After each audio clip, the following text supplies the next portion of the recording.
This is the story of George Stinney. He was just 14 years old when he was taken by the authorities and charged with a crime. They said that he had killed 11-year-old Betty June Binnicker and 8-year-old Mary Emma Thames. This was back in the year 1944. Now, it turns out he did not do any of those things, and just yesterday he was exonerated. Finally, the state of South Carolina said he didn't do it. We should not have convicted him. But they didn't just convict him, they executed him. Now, I'm going to tell you, unfortunately, about how that happened, because it's important that you know what happened in this country and the remnants of that culture and that history. So first, let's show you George. You got to understand the context here. He was just 90 pounds. He was 5'2". He was 14 years old.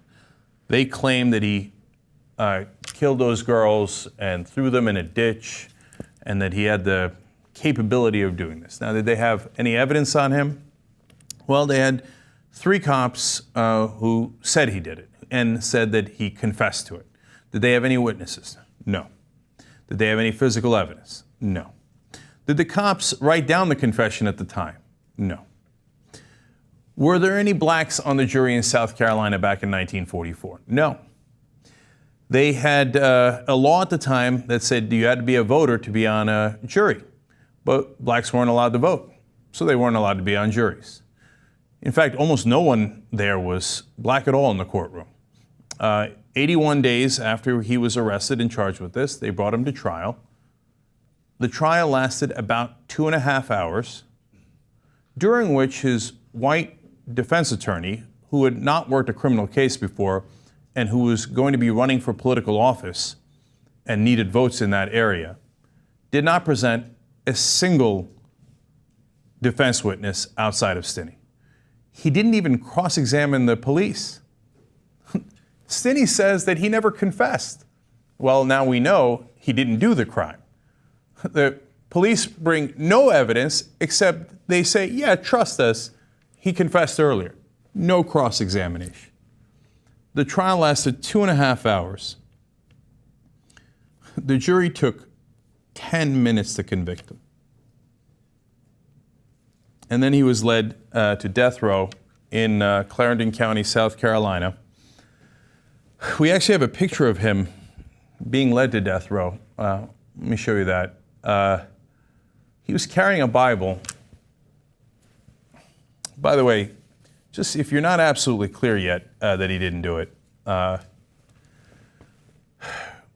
historian in 2004 took this case on and investigated it further and found out that there was a wealthy white family in the area who said that the real culprit did a deathbed confession and said that he had killed the 2 young girls.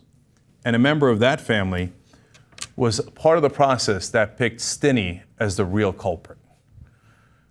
It's impossible to know now, looking back 70 years, who knew and didn't know what exactly happened. Really, they were sure that this 14-year-old had done it, this 90-pound 14-year-old. Did they care that someone else had done it and was going to get away with the murders?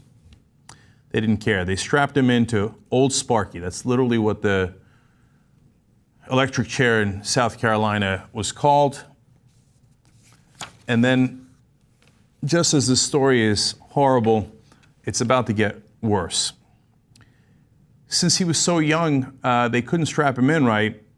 They took the Bible he was carrying and made him use it as a booster seat. And then Joy James, an author, writes, the mask covering his face slipped off because the mask didn't fit. It was an adult's mask, revealing his wide open, tearful eyes and saliva coming from his mouth. The first jolt had not worked. After 2 more jolts of electricity, the boy was dead. His family was not at the execution. His family was not at the trial. Why? Because they told the family, if you don't leave town immediately, we're going to lynch you all. You want to talk about terror? You know, we talk about terrorism today in America. This was true terror. And they weren't there for their 14-year-old boy. The Associated Press says the rest of the family didn't see the teen again until his funeral, when Stinney's body, burned from the electric chair, was put in an open casket. South Carolina has executed 289 people in the 20th century, and 82% of them were black, according to the Death Penalty Information Center. This legacy is not just about George Stinney and what was done to him. Now, finally, the state of South Carolina says they were wrong, he didn't do it. That legacy continues to this day. Do you know that there were 7 death penalty exonerations, not in 1944, today, in the year 2014?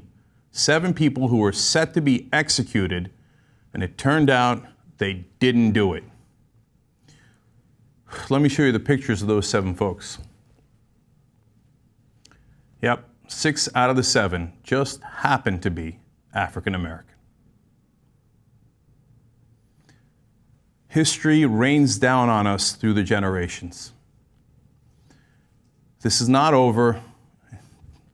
In fact, for those guys who were on death row, it took on average 30 years to clear their names.